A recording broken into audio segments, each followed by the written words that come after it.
everybody deteriorates into the worst possible human being they can be.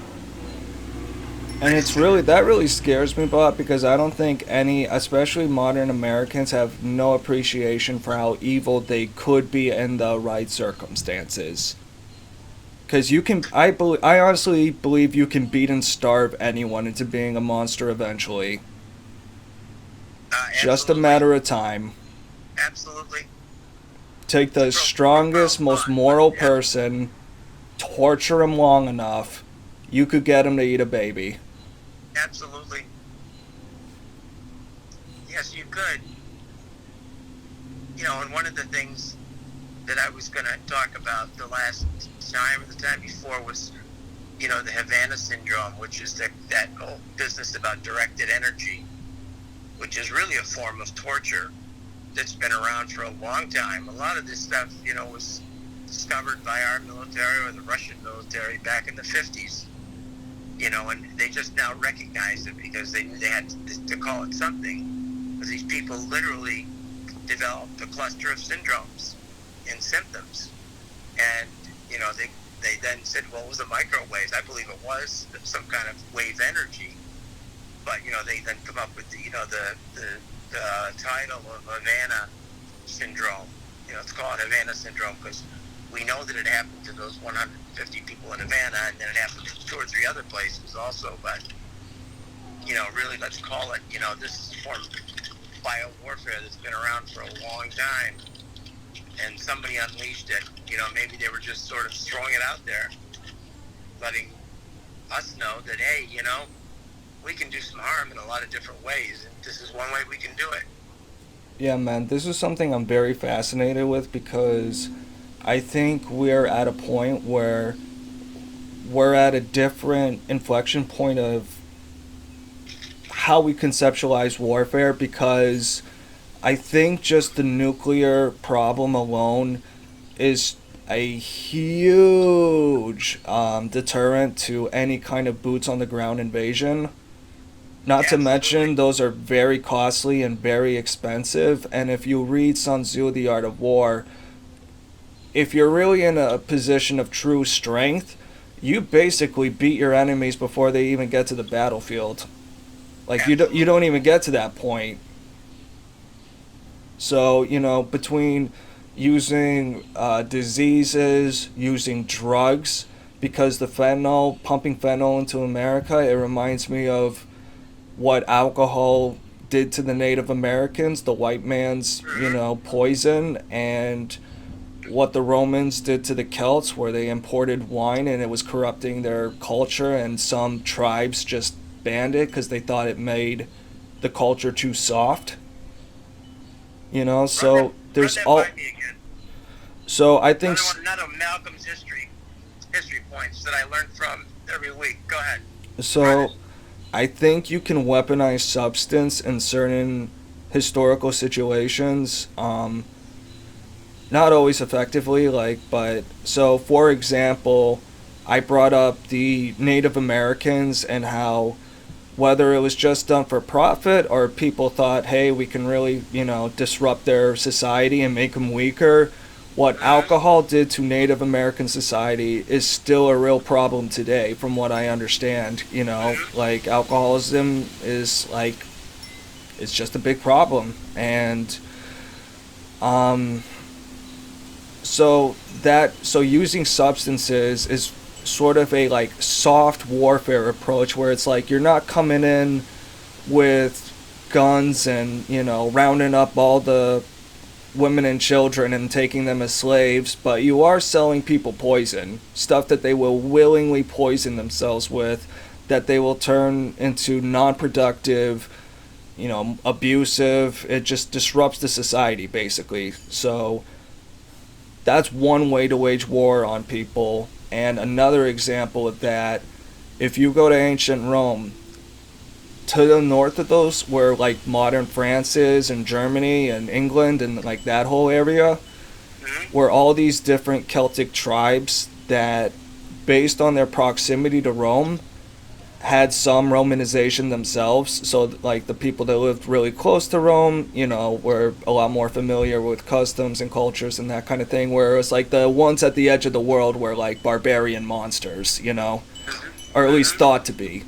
And one of the big rifts between Roman and Celtic societies was the trading of wine, because when the Romans brought wine over to Celtic tribes and stuff, there were certain tribes that would just absolutely forbid anyone from buying that stuff because they thought it would make their culture weak, soft, whatever.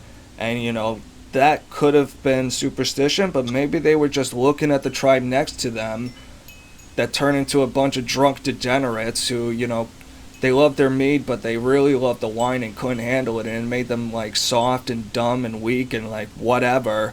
It's part of why I think they want to feminize the military and feminize men rather than, rather than saying, all right, let's gear up, train our guys, and shoot it all out. Let's just do everything we can to corrupt the society to make, leverage feminism, for example, to make men as weak and feminine and passive.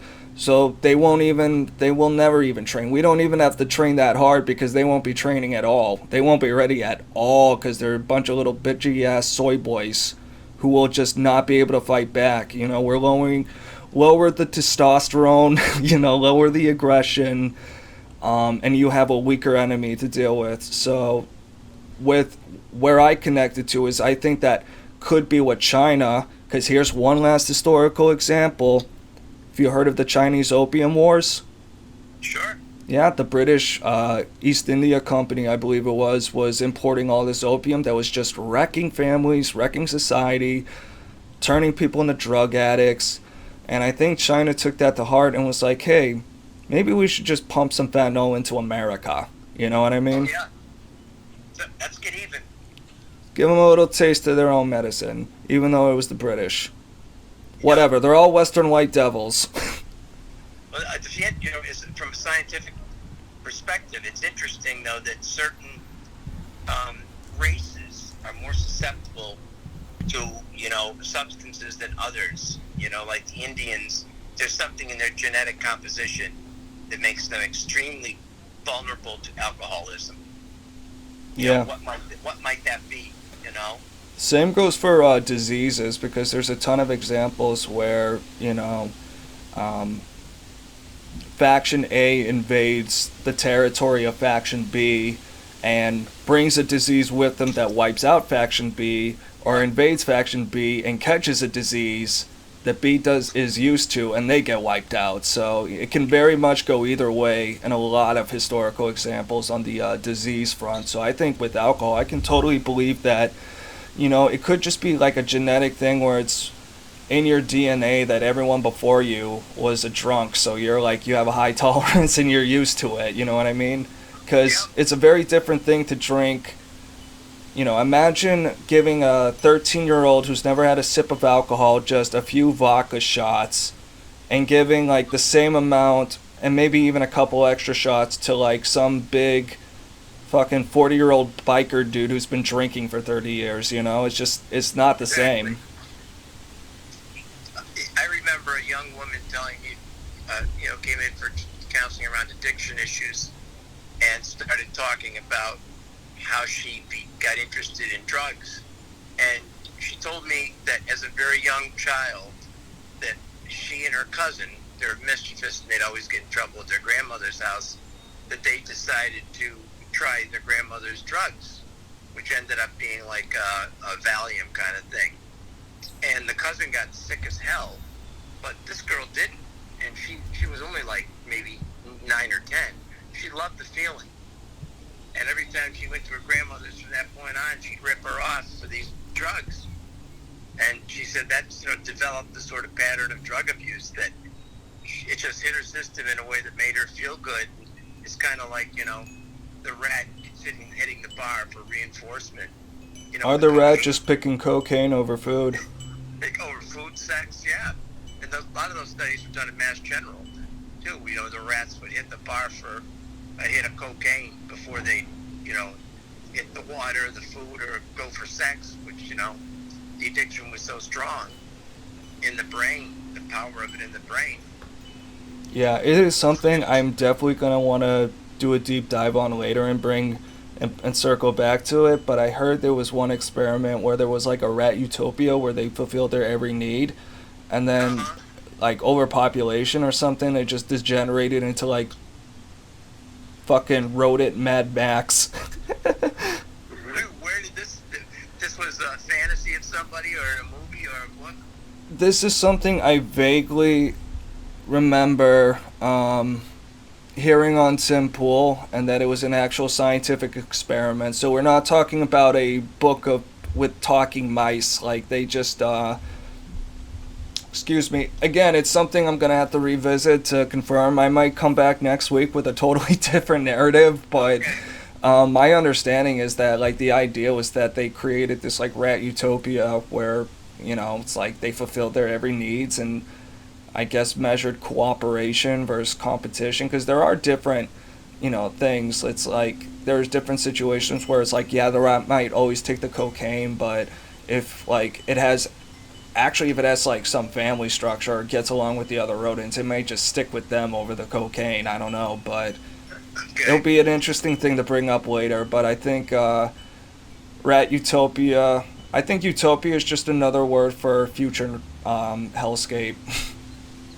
Yeah, that's a good point. Rat Utopia. It's the There's a name of guy the named episode. Michael Palmer, who was an author, local author. He's dead now. He's the doctor, and he wrote a few books, and I really liked them a lot. I just didn't know why he didn't make it bigger.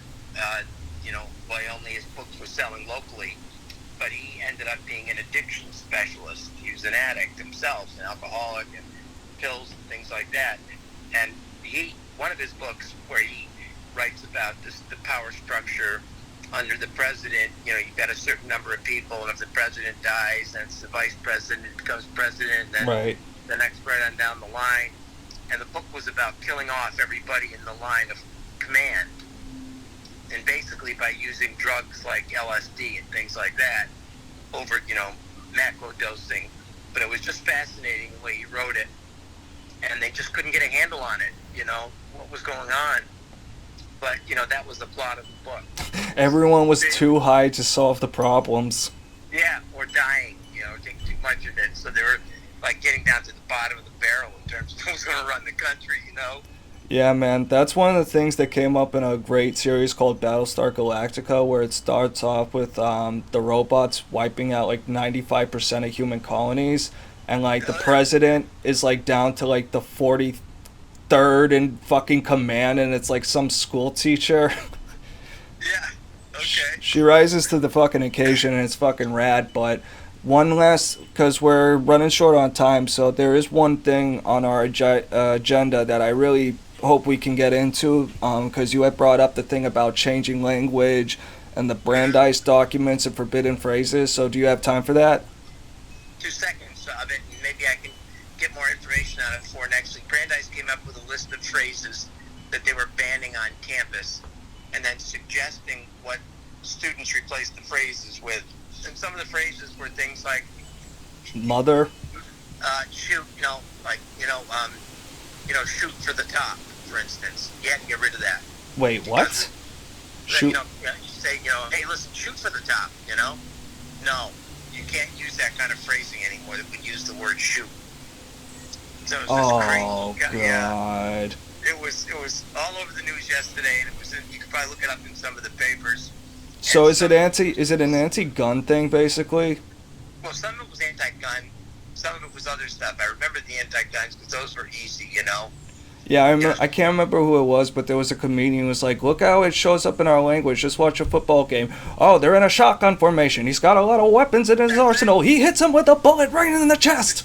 Exactly. Aim for your target. No, inappropriate, Racist. Aim Hate for speech. your goal. Yeah, so that's Aim high. Aim high. Reach for the stars. Nope.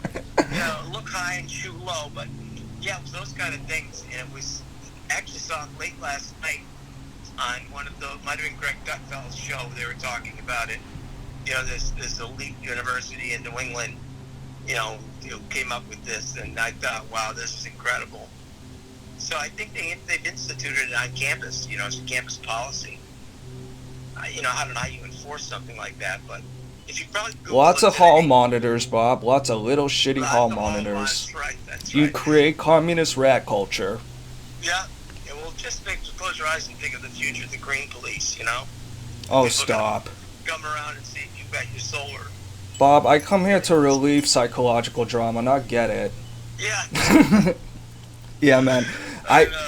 We do not have time, but I really think there is an super anti-gun agenda. It's like all the crime is blamed on guns, regardless of how strict or unstrict the gun laws are in that region. Like, I used to be all for like reasonable gun control. I thought that was a thing, but then like Chicago and Mexico, they have really strict gun laws that didn't make it safer.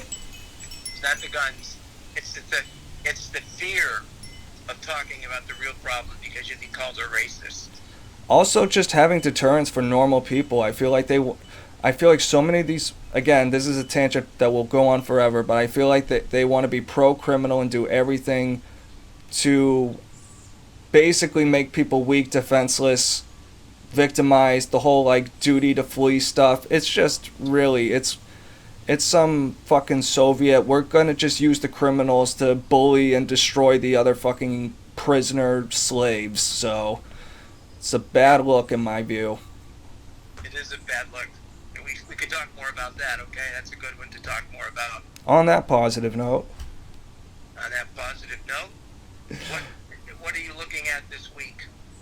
Basically, in terms of your schedule, work and otherwise. This week is gonna be a lot calmer compared to, the last couple weeks. So I'm really hoping, and I didn't have a chance to do it, but I am really hoping to restructure a balanced plan for life, basically. You'll see what I mean when I have the documents. Okay, good. Looking forward to it. And one interesting thing you mentioned in your text to me this week was, as far as the dating apps go, you're going to go for quantity over quality. Yeah, man, because I realized if I want to meet smart, motivated, industrious people, I'm not necessarily just like looking for a wife. I'm looking for just like cool people, and just in my experience, I met a two who might fit that category. But then it got me thinking, oh yeah, these people are going to be really busy and have lives, so rather than try to like cling to any one person, let's just try to make a lot of friends and just build a network of people I can indoctrinate into my podcast cult.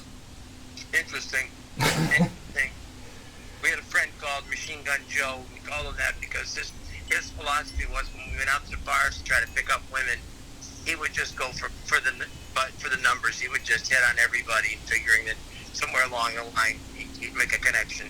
Yeah, Alex Jones says you should bring a lesbian with you because you'll pick up a chick and she'll bring like 4 more with her.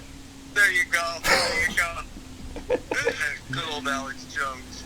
God bless him. I just knows the time and I have to get going somewhere. All right, keep on keeping on, man. Get her done.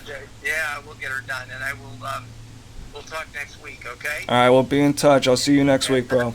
We'll have some contact during the week, I know. So, right on, brother. All right, peace out. Peace be with you. You too, bye.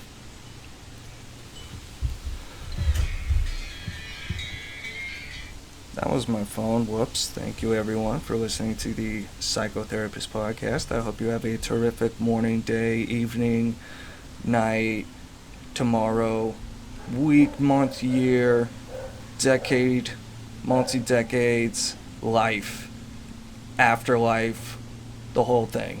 I hope it's all awesome for you guys. Thank you so much for listening to the Psychotherapist Podcast. I am your psycho, Malcolm Clancy. He's your therapist, Dr. Bob. Peace out.